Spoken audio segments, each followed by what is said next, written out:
بسم الله الرحمن الرحيم.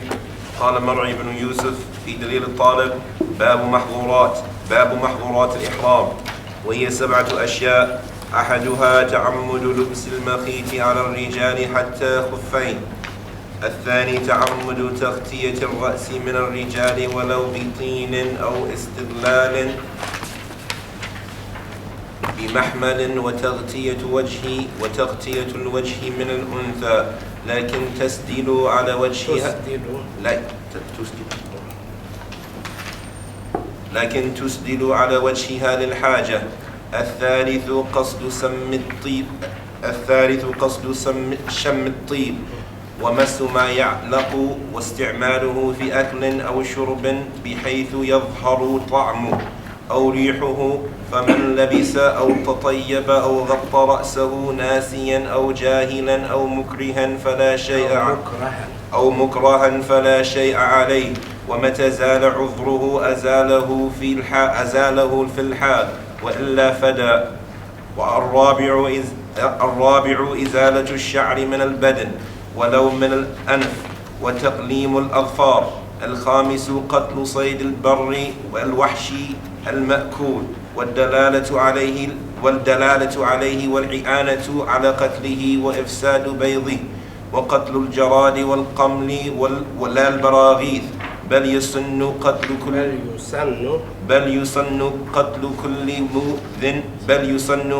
كل مؤذن مطلقا. السادس عقد النكاح ولا يصح. السابع الوطء في الفرج ودواعيه، والمباشرة دون الفرج، والاستمناء في جميع المحظورات الفدية إلا قتل القمل وعقد النكاح. وفي البيض والجراد قيمته مكانه. وفي الشعرة أو الظفر إطعام مسكين، وفي الاثنين إطعام 2. والضرورات تبيح للمحرم المحظورات ويفدي. الحمد لله رب العالمين، وصلى الله وسلم وبارك وأنعم على عبده ورسوله نبينا محمد وعلى آله وصحبه وسلم تسليما كثيرا. Dr. Shaykh Sayyid Ḥabīb, Hafidhullah, he started off by praising Allah and sending salat and salam upon his messenger sallallahu alaihi wasallam, and then he said, as for what follows, سبحانك لا علم لنا إلا ما علمتنا إنك أنت العليم الحكيم. He said, glorified be you, O Allah. There is no knowledge for us except that which you've taught us. إنك أنت العليم الحكيم. Verily you are the one that has knowledge and wisdom. اللهم علمنا ما ينفعنا وانفعنا بما علمتنا وزدنا علما. He said, O Allah, teach us that which benefits us, and benefit us with that you teach us, and O Allah, grant increase us in knowledge. يقول المؤلف رحمه الله: باب محظورات الإحرام. The author rahimahullah, he says chapter about the things that are prohibited in ihram. محظورات الإحرام، المحظور معناه الممنوع، ومنه قوله تعالى: وما كان عطاء ربك محظورا أي ممنوعا. He says the word mahzur, it means that which is prevented from, and from it is the statement of your Lord, and the givings and the things that your Lord gave you were not mahzura, were not something that were prevented from. والمحظور أيضا يسمى المحرم، يسمى محظورا. And likewise the things that are haram, so the things that are haram are also called mahzura. محظورات الإحرام هذه الإضافة تسمى الإضافة إلى السبب، كما نقول سجود السهو، أي المحظورات بسبب الإحرام، الممنوعات بسبب الإحرام. So he said this statement, the things that are prohibited in ihram, this type of possessing phrase or this type of idafa is what they call the possessive phrase, when something is possessed by its reason. Like the same reason you say sujood for sahu, then like this is the mahzurat because of ihram.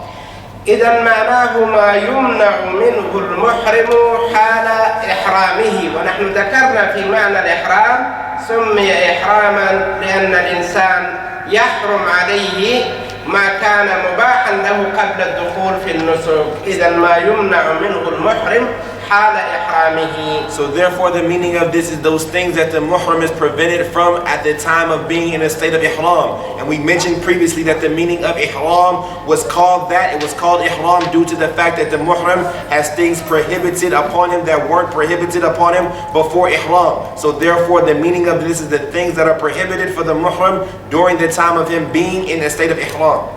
ذكر المؤلف رحمه الله في هذا الباب ما يمنع منها المحرم حتى يحل ولو فعل ذلك ماذا يجب عليه. So the author rahimahullah, he clarified in this chapter those things that are prohibited upon the muhram until he becomes into the state of hil, and if he were to do those things, what would be upon him at that point in time. قال وهي 7 أشياء أي هذه المحظورات منحصرة في 7 أمور. And then he said that, and they are 7 things, meaning that these prohibited actions are completely gathered up in 7 different affairs. لكن إذا قرأتم في كتب أخرى في كتاب الحج يقولون وهي 9 يقولون 9 فما سبب الخلاف؟ But if you were to read in some of the other books in the chapter about Hajj, you would find that they would say that these things that we're going to mention are 9. So what's the reason of the disagreement? السبب في ذلك أن المؤلف هنا جعل بعض المحظورات دمج بعضها في بعض، مثلا 2 جعلهما واحدا، مثل سيأتي معكم إزالة الشعر، الرابع إزالة الشعر وتقليم الأظافر، فغير المؤلف يجعل إزالة الشعر محظور وتقليم الأظافر محظورا مستقلا وهو جمع بين 2.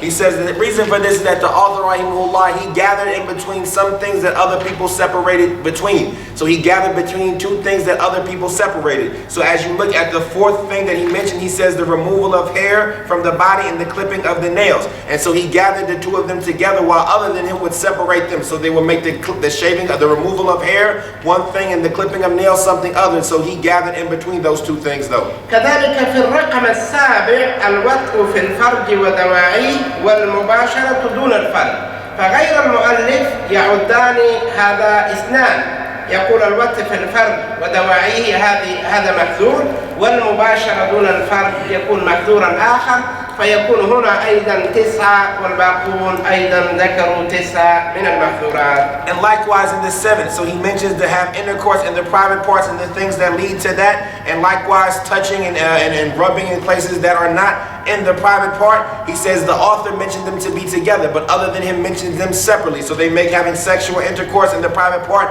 and the things that lead to that one, and likewise touching in places other than the private part, something else. And he says, but here he made them together, so now you would see that the amount that he has would be 9, just like other than him had 9. قال أحدها تعمد لبس المخيط على الرجال حتى الخفين. He says the first of them is the purposely wearing of something that is stitched by the men, even if it's just the 2 khufs. ننظر هذه القيود مهمة. يقول تعمد لبس المخيط، تعمد هذا يخرج ما إذا كان الرجل ناسيا أو جاهلا أو مكرها، فهذا لا يدخل في هذا الحكم.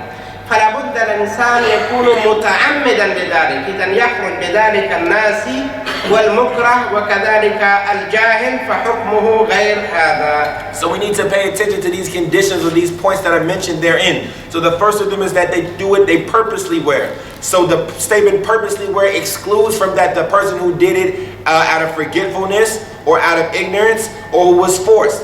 So whoever does it out of ignorance or was forced or was forgetful, then he is not considered to be someone who did it on purpose. المخيط قالوا مثل القميص والعمامة والسراويل والفنائل وكذلك الشراب، إذا هذه هي المراد بماذا؟ بالمخيط. And so he said as far as the things that are stitched, and he mentioned from them the qamis, the shirt, and likewise the different types of clothing, even including the socks. So these are considered to be from things that are stitched and sewn together. ولذلك العلماء ذكروا ضابطا للمخيط لأن الأشياء المخيطة كثيرة، فذكروا ضابط حتى يكون هذا الضابط جامعا لأنواعه، فقيل المراد بالمخيط كل ما خيط على قياس عضو أو على البدن كله، كل ما خيط على قياس عضو أو على البدن كله فلا يجوز للمحرم لبسه على ما خيط عليه أو قريبا منه. And so for that reason, the scholars, they mention a pinpointing way to recognize that which is stitched. Because since the things are stitched, their numbers are too plentiful to count. They mention a pinpointing factor so we can know the categorization of things that are stitched. So they say everything that is sewn in the shape or on the scale of a part of the part of the body or the entire body, then this is considered to be stitched. Anything that is stitched upon a scale measured to the part of the body or the entire part or the entirety of the body, then this is considered to be stitched. يقول على الرجال هذا قيد يخرج النساء. معنى ذلك هذا المحظور خاص بالرجال، أما النساء فيجوز لهن لبس ما شاءت من الثياب بشرط لا تخالف الشريعة الإسلامية، فقط منهية عن استعمال نوعين من اللباس وهو النقاب والقفازين. And then he said this, he mentions next upon the men. So this condition takes out the women. So it's permissible for the women to wear that which they will from the things that are stitched together with the condition that it doesn't go against the religion of Islam. And there are only two things that they are prohibited from, and that is the niqab and the two gloves. يقول حتى الخفين، هذا كأنه إشارة إلى الخلاف في المسألة. حتى الخفين. And then he says even if they were just the two khufs. And he says, and this is a way of him drawing attention to the fact that this is something that is disagreed about in the issue. And so he said, even if it were just the two khufs. طيب بالنسبة للخفين النبي صلى الله عليه وسلم ذكر إذا لم يجد نعلين فليلبس الخفين وليقطعهما أسفل من الكعبين. As far as the khufs, the two khufs, then the Prophet ﷺ, he said, if you can't find any sandals, then wear two of the khufs and cut them below the ankle. Cut them below the ankle. لكن بالنسبة للقطع هذا الكلام قاله النبي صلى الله عليه وسلم وهو في المدينة في الميقات، لكن نفس الكلام النبي صلى الله عليه وسلم في عرفة ذكر هذا الحكم وقال من لم يجد نعلين فليلبس الخفين ولم يذكر القطع. فلذلك قال العلماء أن هذا الحكم ناسخ لما تقدم من قوله في المدينة، لأن هناك ناس كثيرين فلم يذكر النبي صلى الله عليه وسلم حكم القطع. فلذلك يرى كثير من العلماء إذا الإنسان لم يجد نعلين يجوز له أن يلبس الخفين بدون أن يقطعهما ولا فدية عليه. And so this statement, as far as the issue in regards to cutting him, then this statement that was given by the Prophet ﷺ was given when he was at the miqat in Medina. But he also gave another ruling when he was in Arafah. And he gave the same ruling about this. Whoever can't find two sandals, then let him wear two khufs. And he didn't mention cutting them. So for this reason, some of the scholars say that this second hadith is an abrogation to the first hadith. Because the people that were there were a lot of people. And the Prophet ﷺ did not mention cutting them. So they say, therefore, if a person can't find two sandals, then it is permissible for him to wear two khufs, even if he doesn't cut them. هنا أريد أن أشير إلى مسألة. الأصل في النهي عن لبس المخيط هو حديث ابن عمر رضي الله تعالى عنهما أن رجلا سأل النبي صلى الله عليه وسلم فقال ما يلبس المحرم من الثياب. He said, I want to point to an issue, and this issue is that the origin behind the prohibition of wearing things that are sewn and stitched together is the hadith of Ibn Umar radiallahu anhu, that he said that the person came to the Prophet sallallahu alaihi wasallam and asked him, what does a person who is in a state of ihram wear from the garments? فقال النبي عليه الصلاة والسلام لا تلبسوا القمص ولا السراويلات ولا البرانس ولا الخفاف. So the Prophet ﷺ, he said to him, don't wear the qumus, the shirts, nor the sarawilat, nor the pants, nor the the helmets or the hats that you can wear over your head, ولا الخفاف, nor the khufs.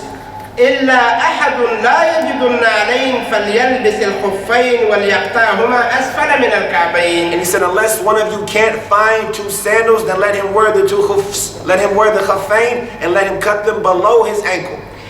طيب هنا اشتهر عند الفقهاء في المحظورات يقولون لبس المخيط. هذا التعبير لم يرد عن النبي صلى الله عليه وسلم أنه نهى عن لبس المخيط. here the phrase that has become famous amongst the fuqaha is that they say the wearing of something that is stitched. And this phrasing is not something that was used by the Prophet sallallahu alaihi wasallam. So he didn't prohibit the wearing of something that was stitched. وأول من عرف هذا التعبير عن إبراهيم النخعي فهو أول من تكلم به. And he said the first person that was known to use this type of phrasing was Ibrahim al-Nakha'i, but he was the first one to speak with this way. قال العلماء والتعبير بما ثبت عن النبي صلى الله عليه وسلم أولى لأنه ليس كل مخيط منهيا عنه. And he said the ulama say that the using of the phrases that the Prophet sallallahu alaihi wasallam used is more suitable because not everything that is stitched is something that is prohibited.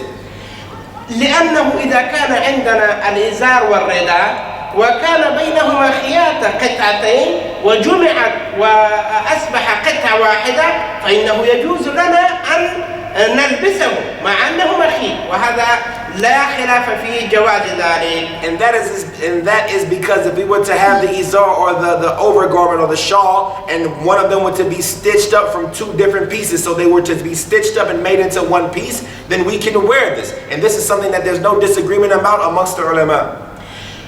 المحذور الثاني تعمد تغطية الرأس من الرجل. He said the second prohibited thing is to purposely cover the head by the man. إذن هذا المحذور أيضا خاص بالرجال تغطية الرأس من الرجل. He said so therefore this prohibited affair is also something that is specific for the men, and that's covering the head on purpose. والدليل على أن هذا محظور على الرجل حديث ابن عباس رضي الله عنهما في الصحيحين أن رسول الله صلى الله عليه وسلم قال في المحرم الذي وقسته ضابته فمات. He said that the origin of this hadith, the origin of this evidence is the hadith that's mentioned by Ibn Abbas radiallahu anhuma in the two sahihs about the man that his riding animal threw him down and he died. قال لا تخمروا رأسه فإنه يبعث يوم القيامة ملبيا. So he said, don't cover his head because verily he will be raised on the day of judgment giving the talbiyah. لا تخمروا أي لا تغطوا رأسه. Don't cover meaning don't cover his head. كذلك ما تقدم في حديث ابن عمر رضي الله عنه أن النبي صلى الله عليه وسلم نهى عن لبس العمائم والعمامة هي تغطي الرأس. And likewise that which was previously mentioned from the hadith of Ibn Umar that the Prophet sallallahu alaihi wasallam forbade using the amaim, and the amaim or the imama they cover the head. كذلك نقل ابن المنذر وغيره الإجماع على أن نهي المحرم عن تغطية رأسه. And likewise Ibn al-Mundhir and other than him had mentioned a consensus from the scholars about the prohibition of the muhrim covering his head. يقول ولو بطين أو استذلال بمحمل. يقول المحمل هذا كمجلس محمل على وزن مجلس شقان على البعير يحمل فيهما العديلان. He said that or with mud or by taking shade with the mahmil, and he said mahmil is on the same scale as majlis, and he said mahmil is two يعني شقة يحمل على البعير يكون شقان شقة على هذا الجانب شقة على هذا الجانب ويكون فيها العديلان العفش يوضع فيهما. He said that would be that you put like a type of thing upon the camel that would have a weight down on this side and a weight down on this side, and they would put the things that would balance it out basically upon the camel. يسمى محمل البعير. They call this the mahmal of the camel. إذن بالنسبة لتغطية الرأس هناك حالات. الحالة الأولى لا تجوز باتفاق العلماء، وهي إذا غطى رأسه بملاصق مما يستر به الرأس غالبا مثل الطاقية والعمامة والقلنسوة ونحو ذلك. He says so as far as in regards to covering the head, then this is levels, and from them is the first one is the things that a person cover his head with from the things that are outside of his body that connect to it that are used normally, like the taqiyya or the kufi we say, or the ama'im or the imam or the kalniswa, which is another type of thing that can be put on the head. كذلك هناك حالات مختلف فيها أن يلبد رأسه، أن يجعل عليها العسل أو مواد أخرى مثل الحنة، فهذا أيضا يجوز بلا خلاف بين العلماء، لأن النبي صلى الله عليه وسلم حين الإحرام كان ملبدا رأسه. The second level of it is like, for example, if a person was to oil or grease his head, and this is like he was to use honey or henna or something like this, and this is because this is permissible, and this is because the Prophet sallallahu alaihi wasallam, when he went on pilgrimage, his head was mulabbidan. الحالة الثالثة أن يغطي الرأس بمنفصل، شيء غير ملاصق بالرأس وإنما منفصل، فهذا له حالتان. منفصل لا يكون تابع للرجل وإنما شيء مستقل مثل الخيمة مثل السيارة، فهو يكون تحته. He said the third of these things is that if the person was to cover his head with something that is not connected to his head. And in this situation, there are also two rulings about these things. The first of these is that if the person covered his head with something that is not connected to him, but is not from the doing of the man. For example, if he was in a tent or he was in the car and his head was covered by these things. وكذلك الحالة الثانية في المنفصل أن يكون منفصلا عن الرأس، لا يكون ملصقا لكن تابع للرجل مثل الشمسية، يمسكها ويستدل بها من الشمس أو من المطر. He said that the second one of these things is that a person were to cover his head with something that is not connected to his head, but it would be something that is from the doing of the man. For example, if he was to use an umbrella. So if he was to use an umbrella to cover his head from the sun, for example.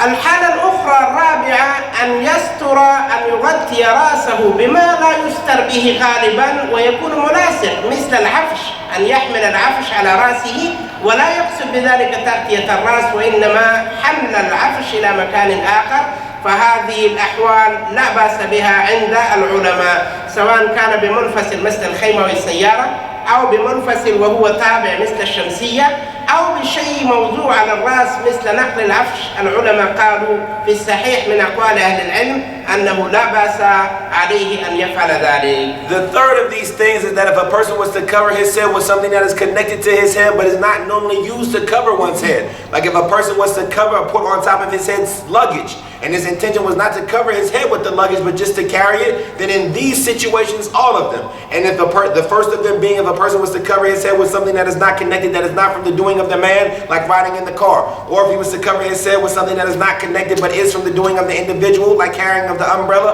or if he was to cover his head with something that is connected to the head but is not used to cover his head normally, like putting the luggage on top of it, then according to the more correct opinion of the ulama, that all of these situations are permissible.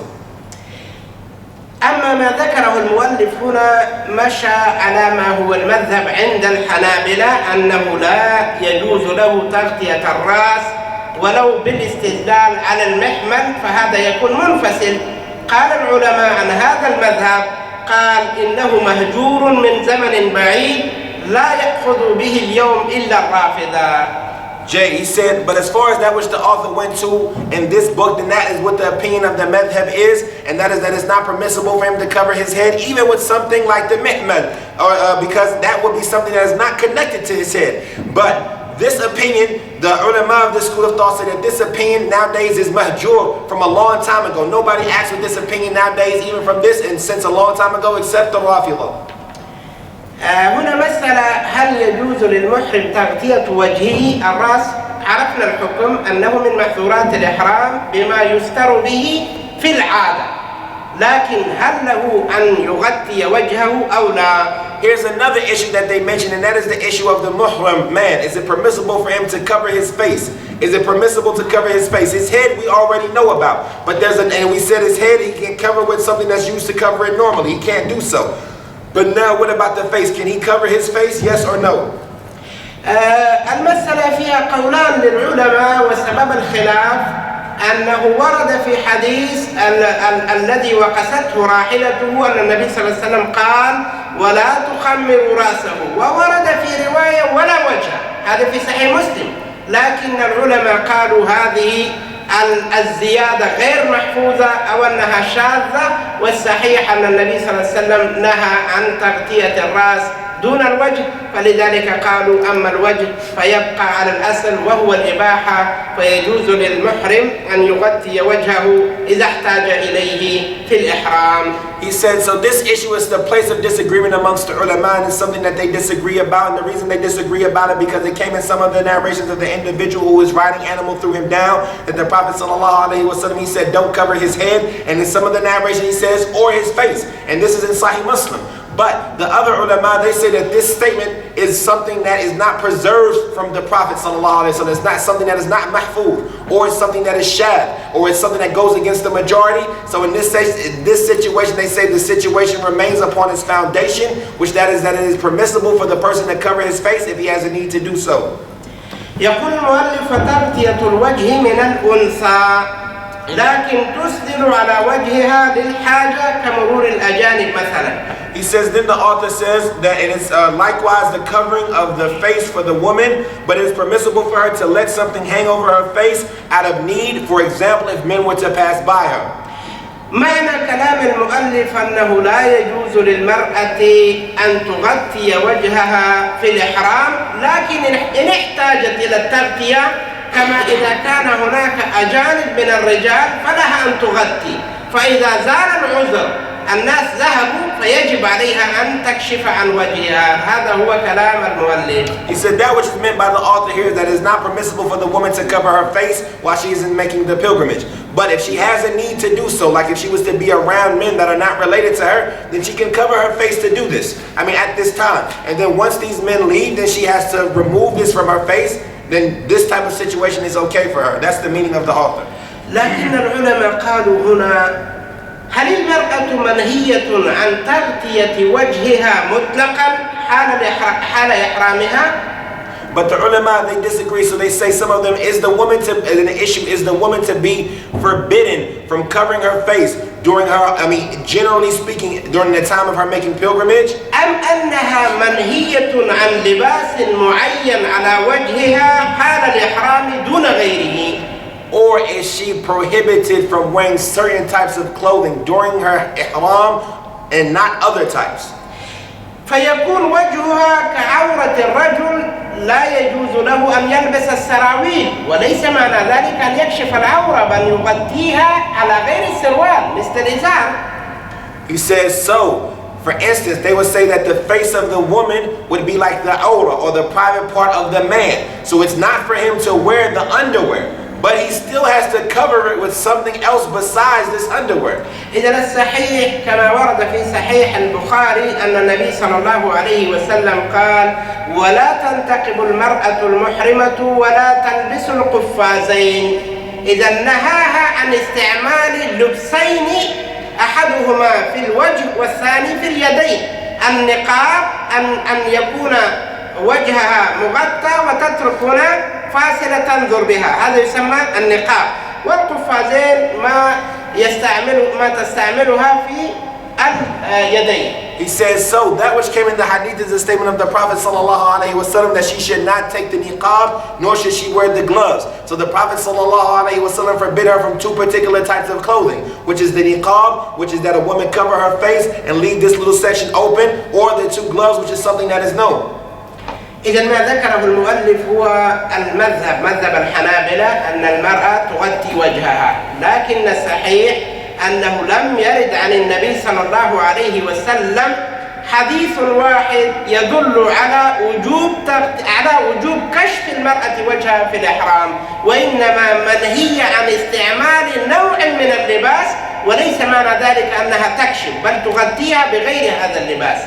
He says, so therefore that which the author mentions is that which is the school of thought, and that is that the woman cannot cover her face. But the more authentic opinion is that the woman was prohibited from wearing two particular types of clothing, and that was what we mentioned. But other than that, she should cover her face with something other than that from the garments. لذلك قال العلماء: وجه المرأة كبدن الرجل لا كرأسه. الرأس ممنوع أن نغطي، لكن البدن نحن ممنوع أن نستعمل الكاملة لباسا خاصا، وليس معنى ذلك أن نكشف البدن بل نغطي بغير هذا اللباس. And he said for that reason the ulama, they say that the face of the woman is like the body of the man and not like his head, because the head of the man is prohibited from being covered. But the body of the man is not prohibited from being covered. Instead, it's prohibited from wearing certain things. And the meaning of that is not that he exposed himself and said that he covered himself with other things from the things that he was prevented from wearing. كذلك أمر آخر كما أن المرأة منهية عن لبس القفازين، إذا معنى ذلك لا تلبس القفازين، وليس معنى ذلك أنه يجب عليها كشف اليدين. هل إذا غطت يديها بملابس لا أحد يقول أنها ارتكبت محظورا، يجوز لها أن تغطي يديها بغير القفازين، كذلك يجوز لها بل يجب عليها أن تغطي وجهها بغير النقاب. He said, and likewise the gloves. Likewise, the woman was forbidden from wearing the gloves, so she can't wear the gloves. But if she was to cover her hand with something other than that, like for instance, if she was to put her hands into her garments, no one would say that she has covered her hands in a prohibited way. So likewise, it is permissible. Nay, it is obligatory upon her to cover her face with something other than that which she was prohibited from. علامة ابن القيم رحمه الله له تحقيق قيم في هذه المسألة، وبين سبب خطأ العلماء في هذه المسألة. قالوا فهموا من نهي النبي صلى الله عليه وسلم عن استعمال النقاب أنه يجب عليها الكشف، وليس كذلك. Ibn al-Qayyim rahimahullah, he has a very valuable explanation in this, and explaining and showing the mistake of the ulama, how they misunderstood the statement that when the Prophet sallallahu alaihi wasallam forbade her from wearing the niqab, they thought that that was a command for her to uncover her face, and the situation is not like that. طيب الثالث قصد شم الطيب ومس ما يعلق. He said, and the third one is to purposely smell fragrances, and likewise touching that which is maya. ومس ما يعلق يعني هناك طيب يعلق بالمكان، إذا وضعته هنا يبقى ويعلق وأنت تشمه. He said, and likewise touching those type of fragrances that when you touch them, like for instance, there's certain fragrances that if you put them, they stick to you. When you touch them, you'll be able to smell them and they'll stick with you. So purposely smelling fragrances or touching those type of fragrances. كذلك استعمال الطيب في أكل أو شرب بحيث يظهر طعمه أو ريحه إنه من المحظورات. And then he says, likewise using this type of fragrancing in things like eating and drinking to the extent that it will have an effect and the flavor of that thing that you're eating and drinking, then all of these things are from the محظورات. إذا ما تقدم من المحظور الأول والثاني لبس المخيط وتغطية الرأس خاص بالرجال، وهذا المحظور عام في الرجال والنساء. So therefore, that which had proceeded from the first and second prohibited thing, these two things were specific about the men, but this one here is general for the men and the women. قوله قصد شم الطيب هذا مفهومه لو أن إنسانا محرما يمر بالسوق وشم بدون القصد فإنه لا شيء عليه. His statement to intentionally smell fragrances and tib, he says that this is proving the fact that if a person who was in a state of ihram was to walk in the market and pass by a place that had this tib and he smelt it without trying to purposely seek out to smell it, then there's nothing upon him in this. كون استعمال الطيب محظورا دل عليه السنة النبي صلى الله عليه وسلم والإجماع. The fact that the usage of this tib is something that is prohibited, it has been proven by the statement of the Prophet sallallahu alaihi wasallam as well as the ijma'. أما السنة فأحاديث كثيرة منها ما ورد في قصة الرجل الذي وقسته دابته أن النبي صلى الله عليه وسلم قال ولا تمسوه طيبا. And as far as from the sunnah, there are numerous ahadith. From them is the hadith of the individual who was riding animal threw him down. So the Prophet sallallahu alaihi wasallam said, and do not let tib touch him. كذلك حديث ابن عمر في الصحيحين أن النبي صلى الله عليه وسلم قال ولا تلبسوا شيئا من الثياب مسه زعفران ولا ورس. زعفران والورس من أنواع الطيب. And he says likewise the hadith of Ibn Umar that is in the two Sahihain, that is in the Sahihain also, when he said, and don't wear any of the garments that have been touched by za'faran or saffron or al-warath. كذلك نقل ابن قدامة وغيره الإجماع على هذا الأمر أن استعمال الطيب هذا من محظورات الإحرام، لكن نقول بعد الإحرام، لأن يجوز للمحرم استعمال الطيب قبل الإحرام عند الاغتسال في البدن والرأس وليس في الملابس. He says, and for that reason, Ibn Qudama rahimahullah mentioned the ijma' of the ulama that the prohibition of using this tib, and we will say that using this tib is prohibited after ihram. As far as before ihram, then it's okay for an individual to put the tib on his body and his head, but not on his garment. قال العلماء إذا جاز للمحرم أن يستعمل الطيب في بدنه عند الإحرام هذا يدل على أنه إذا استدام هذا الطيب له أن يشمه ولا شيء عليه لكن لا يستعمل طيبا جديدا بعد الإحرام. The ulama, they say that if the individual was allowed to place this tib upon his body before the ihram, then this is a proof that he can go on and continue to smell it as long as it remained with him. He can go on and continue to smell it as long as it remained with him, but he cannot go out and seek and to get new tib.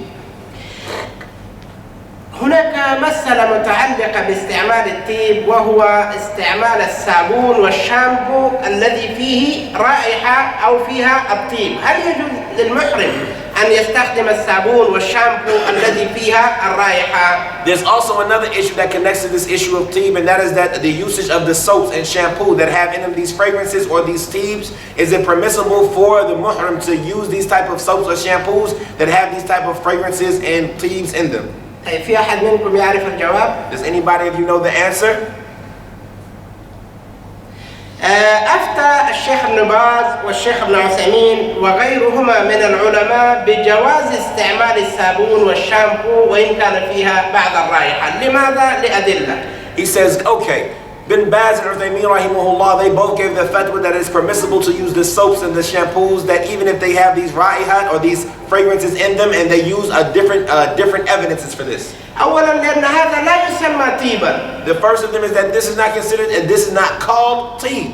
كذلك لا يقصد به التطيب أيضاً، لا يقصده الإنسان ليتطيب به وإنما لإزالة الوسخ من رأسه أو من يده. Likewise, the individual is not seeking out to bring about or to make a fragrance for his body with them. Instead, that which he is intending is to remove the filth from his hair or his body. وما فيها من الرائحة فهو شيء قليل تبعاً ليس أصالة. And likewise, that which is in it from the fragrance, then this is a small amount that is brought secondary, and it's not what it is not intended asali, any aslan. It's not something that is intended from the focal point of this item. مع ذلك قالوا أن الأورع يعني الورع في تركه، أن الورع للإنسان أن يتركه، لكن إن فعله فلا شيء عليه. In spite of that, though, they said that which is more pious and more God-fearing is that an individual leave that alone. But if he were to do it, then there's nothing upon him in this situation.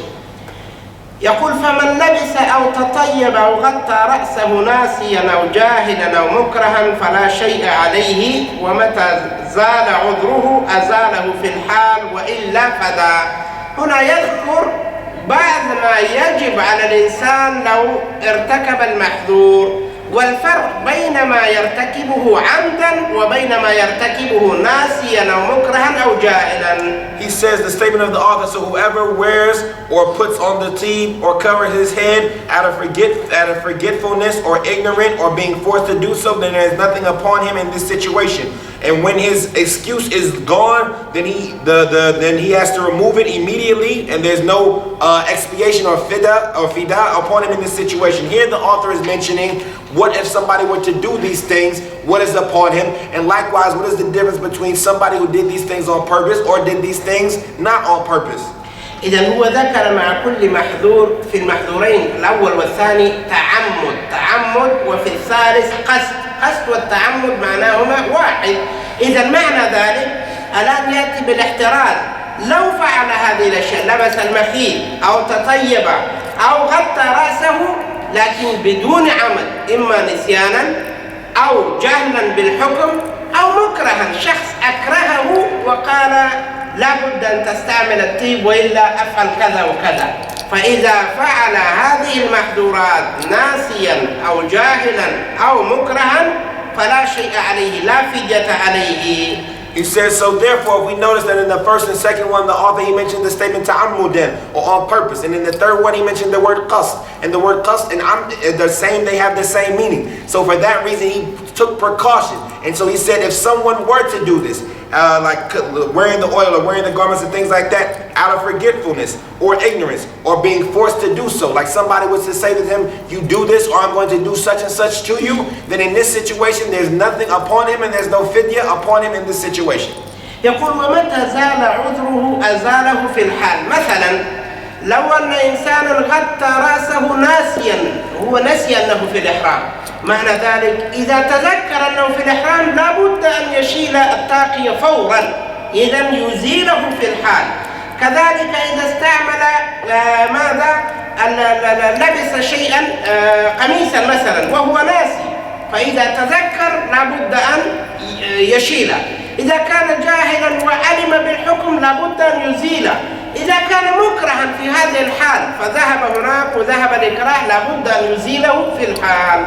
He says, so therefore, he says, and whenever his excuse is gone, then he has to remove it immediately. What he means by removing it immediately is removing it the moment he remembers. So for example, if a person covered his head with the taqiyya mathalan, and he forgot about it, he forgot that he was in a state of ihram, and then he remembered, then he has to remove it immediately, and he can't continue to wear it. Likewise, if a person was to wear, let's say, a qamis, for example, and he put this on out of forgetfulness, and then once he remembers it, he has to remove it immediately. Likewise, if he was ignorant to the ruling, and then he learned about the ruling, he has to remove it immediately. Or if he was being forced and compelled, and then he went over there and the compulsion stayed somewhere else, then he has to remove it immediately in this situation. So the moment his excuse is gone, he has to remove it at that time.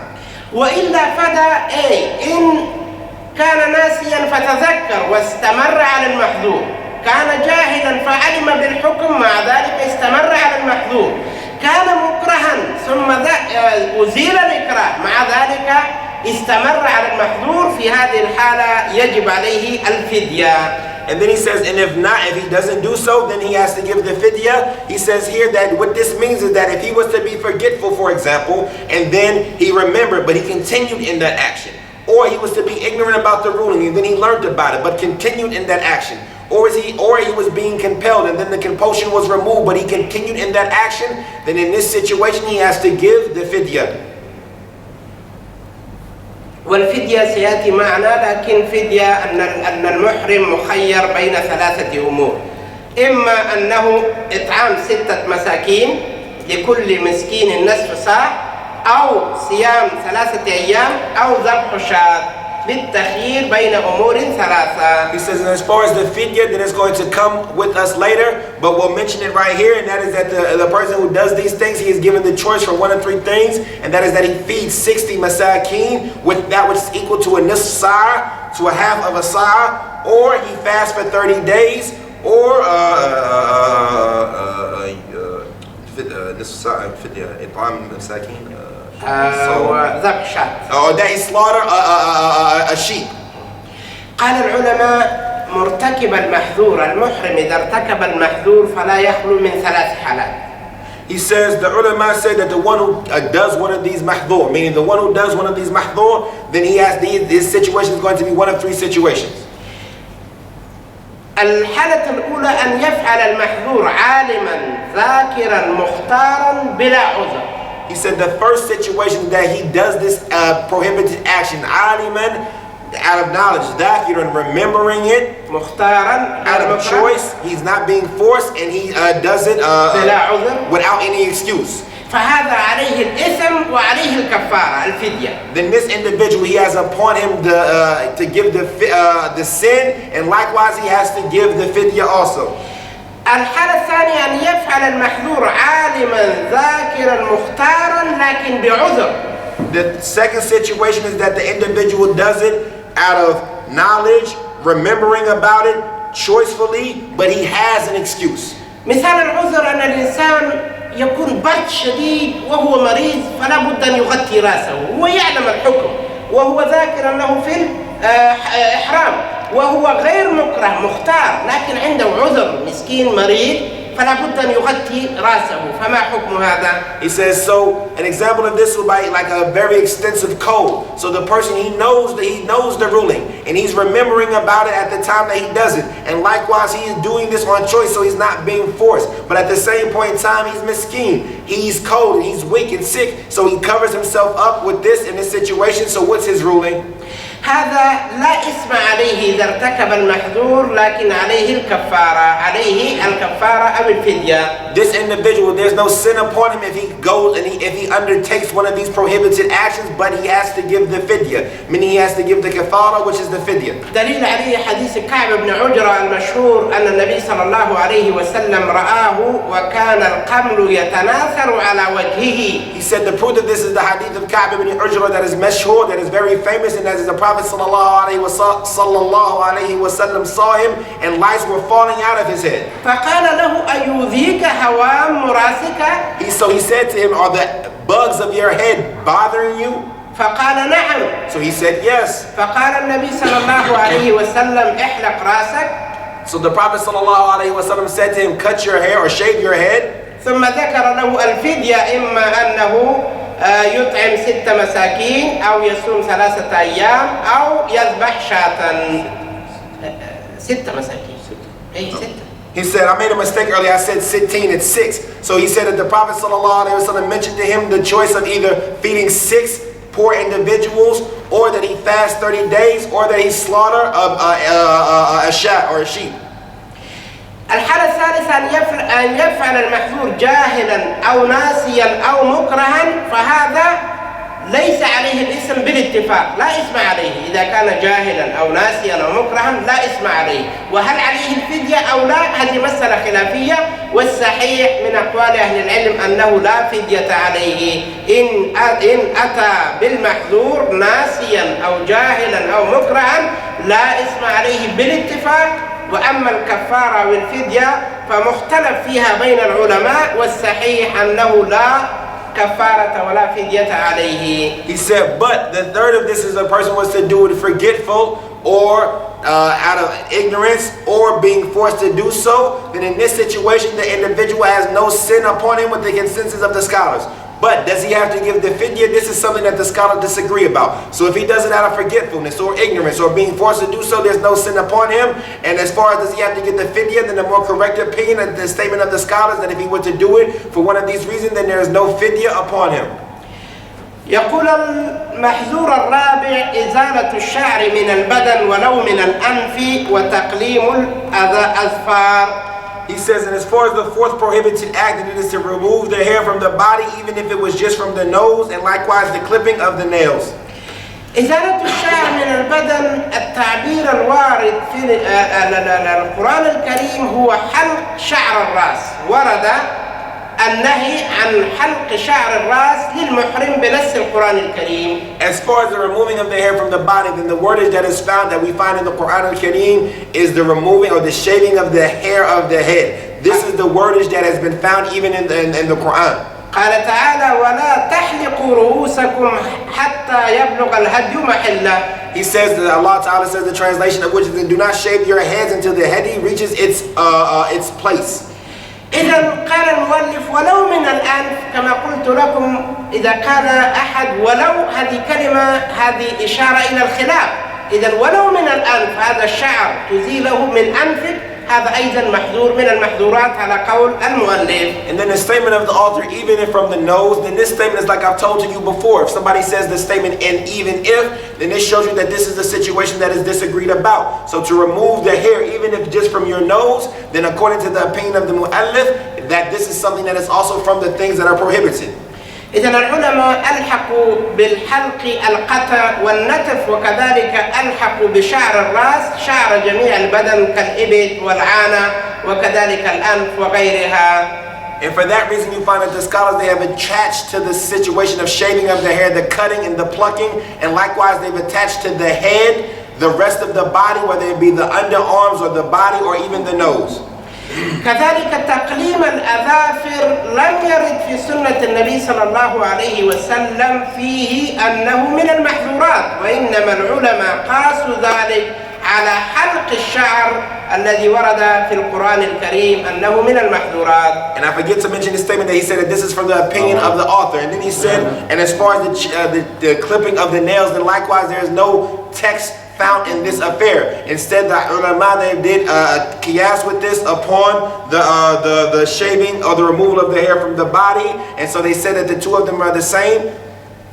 لكن بعض العلماء قالوا بالنسبة لتقليم الأظافر إذا انكسر الظفر فله أن يقصه ويزيله ولا شيء عليه بدون اختياره. إذا كان انكسر وعلق هنا فله أن يشيله ولا شيء عليه، يعني هو لم يفعل شيء فهو انكسر فيتألم فله أن يزيله ولا شيء عليه. When the ulama say that as far as in regards to the individual with nails, if it was to break and he didn't do anything to it to make it break, then in this situation he can remove it and there is no sin upon him.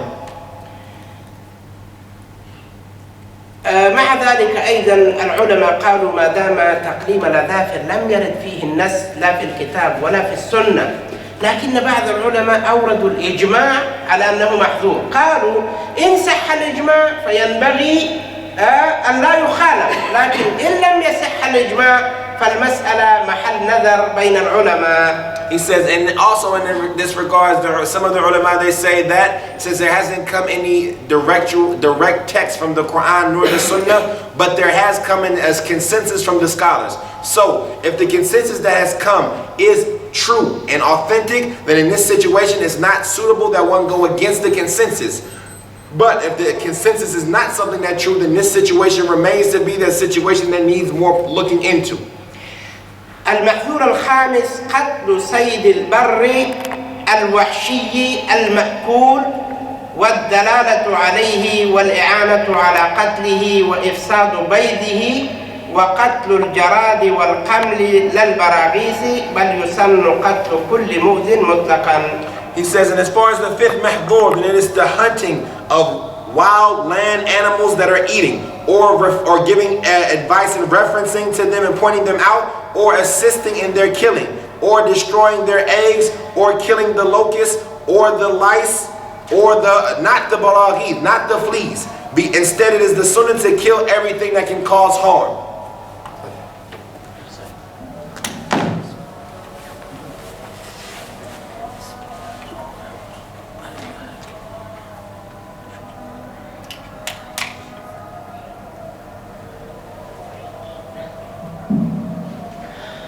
الله أكبر الله أكبر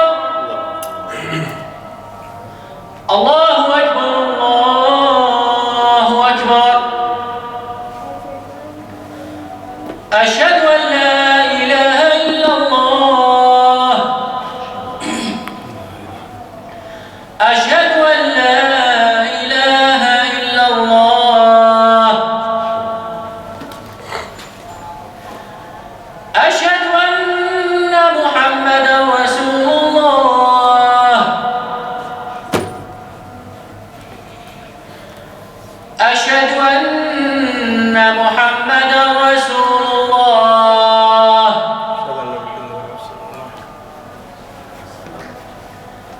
حي على الصلاة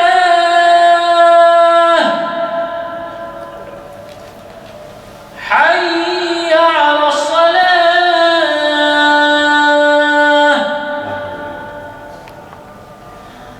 حي على الفلاح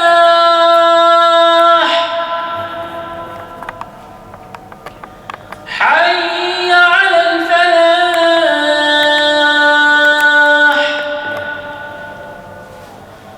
الله أكبر الله أكبر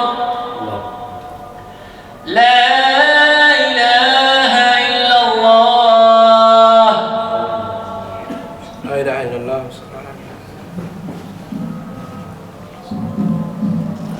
اللهم رب هذه الدعوة.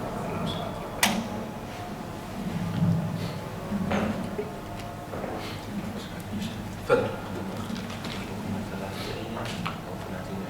لا 3 أيام. 6 مساكين يطعم 6 مساكين أو صيام 3 أيام أو ذبح شاة. هذه هي فدية ارتكاب المحظور. طيب. I wanted to make a correction. I made a mistake in the translation. The Shaykh Hafidhullah, he said that the fidya for doing a mahdhur is either feeding 6 masakeen or fasting 3 days or slaughtering a sheep. This is the fidya for the one who undertook one of these mahdhur. إذن المحظور الخامس قتل الصيد. شوف الآن القيود هذه مهمة لنذكرها. He said, so the 5th mahdhur is the killing of a wild or a hunted animal or a huntable animal. Look at the conditions that are mentioned that we're going to bring up. هو ذكر للصيد 3 أوصاف: أن يكون صيد البر، أن يكون وحشيا، أن يكون مأكولا. He said, mentioned for the hunted animal 3 qualities. The first one is that it be from the hunted animals of the land. And then the second one is that it be wild. And then the third of them is that it be something that is eaten. صيد البر هذا يخرج صيد البحر، فصيد البحر يجوز للمحرم بدلالة القرآن الكريم حيث قال تعالى: أحل لكم صيد البحر وطعامه متاعا لكم وللسيارة وحرم عليكم صيد البر ما دمتم حرما. He said, صيد البر المسافرين. He says, and this is proven as far as with the statement of Allah in the Quran and the sayd of the Bahr, the hunted animals of the Bahr, and its food is permissible for you and for those people traveling about, and that which is prohibited upon you is the sayd of the land and the state of Ihram. الوصف الثاني أن يكون هذا الصيد وحشيا، لا يكون من الحيوانات الأليفة التي تعيش في البيوت مثل بهيمة الأنعام كالبقر والإبل والغنم، فإنه يجوز للمحرم أن يذبح البقر أو كذلك الغنم وينحر الإبل ولا شيء عليه. He said the second condition is that it be from the animals that are wild, so it not be from the animals that are known and kept in the homes of the people, like the camel, the goat, or the cow. So it's permissible for an individual to slaughter the goat or the cow, and likewise to do the nahr to the ibl.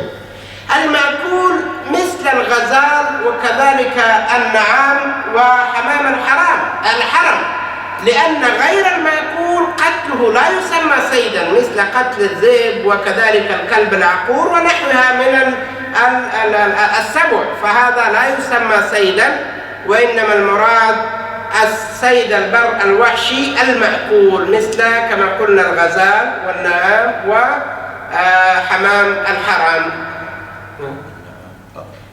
نوع من الحيوان كبير يصاب ويجوز أكله. He said as far as the third condition is something that is eaten, and so for example like the gazelle or the na'am or the birds in the haram and things like this, so these are things that are eaten, but other than it from like the wolves or the attacking the dogs of attacking and prey and things like that, then these are all okay to be killed because they cause harm. But as far as other than it, like from the things that we mentioned like the gazelle or the na'am or the hammam of the haram, then this is not permissible.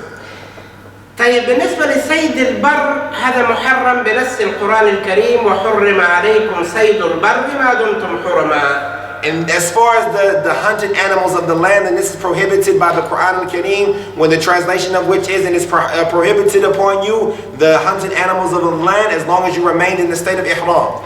طيب ما حكم الصيد لو أن محرما صاد حيوانا، فهل يجوز أكله له أو لغير المحرم؟ ما حكمه؟ Jay, so what is the ruling about the situation of the food or the animal itself? If a person who had made ihram had hunted this animal, can he eat it or can other than him eat it? What is the ruling of this? قال العلماء يعتبر صيد المحرم ميتا، لا يجوز أكله للذي صاده ولا لغيره من المحرمين ولا غير المحرمين، وهذا قال به جماهير أهل العلم ونقل الإجماع عليه. And so the ulama, they say the statement that the animal that was hunted by the person in the state of ihram, it gets the same ruling as Karen, or an animal that died in an un-Islamic way of slaughtering. And so it is not permissible for him or other than him from the people in the state of ihram or other than them from the people who are in the state of ihram to eat this. This is the statement of the majority of the ulama, and there has been a consensus mentioned about this. كما لا يجوز للمحرم أن يقتل الصيد لا يجوز له أن يدل عليه بأن يشير لشخص غير محرم أن هناك صيد مثلا، أن يشير إليه والإعانة على قتله مثلا، يعينه يعطيه السكين فيقول له روح واقتل الصيد. فكما لا يجوز له قتل الصيد لا يجوز له الدلالة عليه بأن يشير إليه أو الإعانة على قتله بأن يعطيه ما يكون سببا في قتل الصيد. He says, and just like it's not permissible for the muhrim to kill the sayd or to slaughter the sayd, likewise it's not permissible for him to point it out. Nor is it, like he would say to someone, there it go over there. Nor is it permissible for him to assist in that, like he would give the individual a knife and say, go ahead and kill it now. So just like it's not permissible for him to hunt it or kill it, likewise it's not permissible for him to point it out nor to assist therein. كذلك لا يجوز له إفساد بيض الصيد. إذا كان الصيد يبيض عنده بيض لا يجوز له أن يفسد عليه بيضه. Likewise, it's not permissible for him to cause corruption or to harm the eggs of the animals that hunt. If the animals that are sayd or the hunted animals lay eggs and things like this, then it's not permissible for him to cause harm to them. وكذلك لا يجوز له قتل الجراد والقمل. القمل He said, and likewise, it's not permissible for him to kill the locust or the qamal, which is the thing that we mentioned before, like the lice that be in the head. هذا الذي ذكره المؤلف هو المذهب عند الحنابلة، لكن مع المذهب على المذهب إن قتله فلا فدية فيه، إذا لا يجوز له. إن فعل فيكون آثم لكن لا فدية عليه. لا القمل، أنا أتكلم عن القمل. He said, as far as this is that what he mentions in the opinion of the school of thought, that if he was to kill this, meaning the qamal, that even with this being the situation, there's no fidya upon him. He would be a sinner for doing this, but if he were to kill these lice, then there's no fidya upon him. لكن الصحيح أن إزالة القمل أو قتله ليس بحرام على المحرم، بل يستبيح المحرم المحرم وهو حلق الرأس من أجل أن يزيل القمل، فهذا ليس بحرام، وهذا رواية عن الإمام أحمد. He said, but there is also another opinion that the thing that is prohibited, that has been made permissible for the muhrim, is to remove his hair to get rid of these lice that are bothering him. And so, and that is the situation. It is not prohibited for him to kill these lice. And this is an opinion that has been narrated on Imam Ahmad. للبراغيث المؤلف فرق بين القمل والبراغيث، قال أما البراغيث فيجوز قتلها فعدها من الحشرات المؤذية، فقال البراغيث يجوز قتلها للمحرم. He said, as far as the fleas, then the author had distinguished between them, or the fleas and ticks, the author had distinguished between them and the lice. So he said it's permissible for them to kill the fleas and ticks. And he said that this is because these animals are things that cause harm. And this is upon that. So he said it's permissible to kill these animals, or these insects.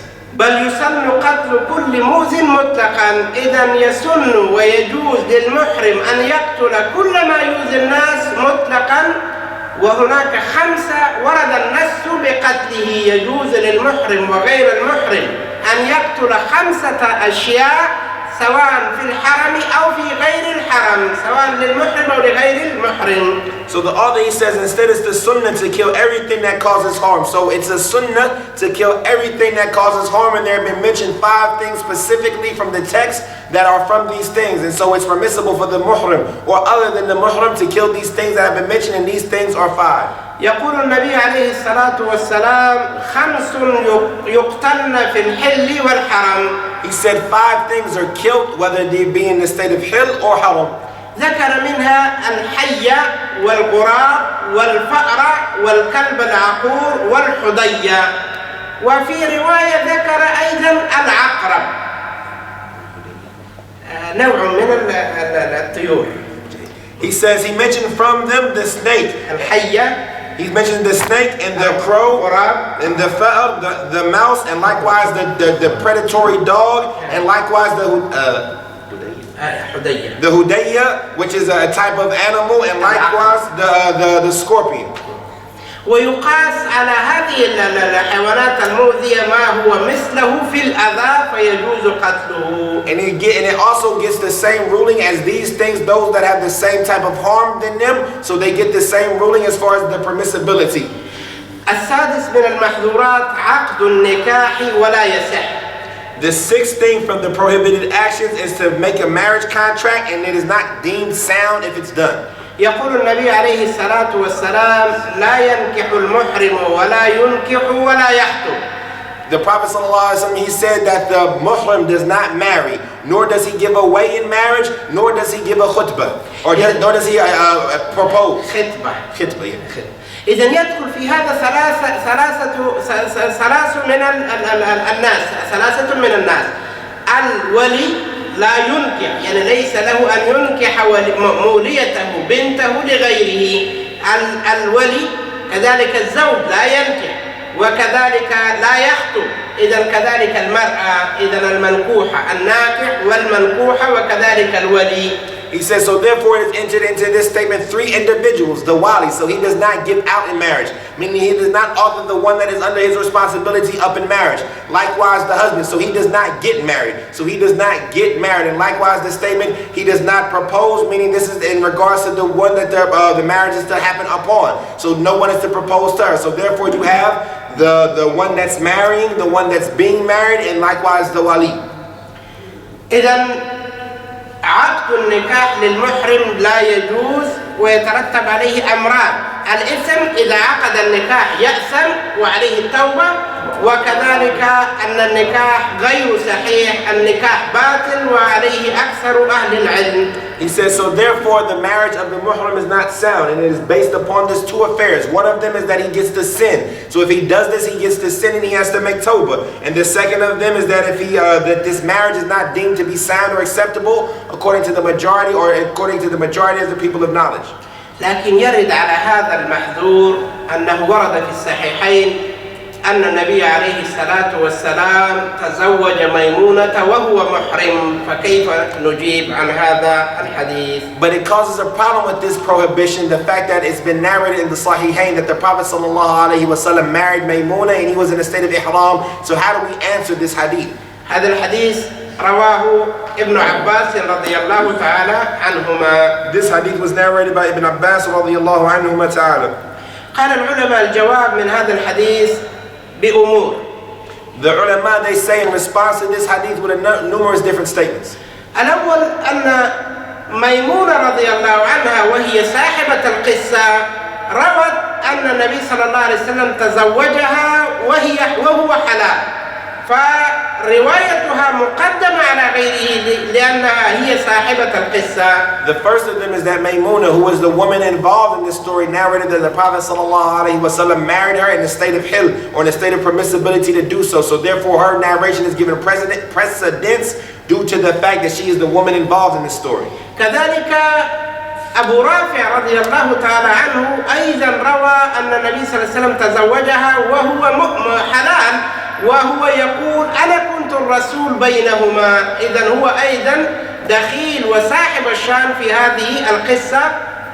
Likewise, Abu Rafi, he narrates the fact that the Prophet ﷺ married her in a state of permissibility, and he said that I was the messenger between the 2 of them. So likewise, he is another individual who had some type of affair and connection to this story. الجواب الثاني أن هذا فعل من النبي صلى الله عليه وسلم، والحديث الثاني قول لا ينكح المحرم ولا ينكح ولا يخطب، هذا قول. والعلماء يقولون إذا تعارض القول والفعل قدم القول، لأن الفعل يعتريه أمور منها أنه يكون خاصا بالنبي صلى الله عليه وسلم. The second of them is that this action of the Prophet ﷺ was an action. And as far as the other hadith that the muhrim doesn't marry, nor does he give out in marriage, nor does he propose, is a statement. And anytime a statement and an action contradict to each other, then you give precedence to the statement. And that is because that the action is subject to other situations that might come up on it. Like for example, this action being something that was specific for the Prophet ﷺ. أما ما ورد عن ابن عباس رضي الله عنهما أنه قال تزوج ميمونة وهو محرم، قالوا الأصل أنه تزوجها وهو حلال، ثم علم ابن عباس في حال الإحرام فذكر ما علمه من هذا الحال بعد الإحرام. And as far as the statement of Ibn Abbas radiallahu anhu that the Prophet sallallahu alaihi wasallam married her and he was in a state of ihram, then the situation in this situation is that the fact that the Prophet sallallahu alaihi wasallam married her in a state that was permissible for him, and then he went into ihram, and Ibn Abbas did not know about it until he went into ihram, so he narrated that which he knew from the situation. إذن نكتفي بهذا القدر ونكمل في المحاضرة القادمة بإذن الله تعالى. وصلى الله وسلم وبارك ونعم على عبده ورسوله نبينا محمد وعلى آله وصحبه وسلم تسليما كثيرا. He said, we'll suffice ourselves with this amount and we'll finish in the next lesson. And sallallahu wa sallam wa barak wa an'am ala nabiyyina Muhammad wa ala alihi wa sahbihi wa sallam.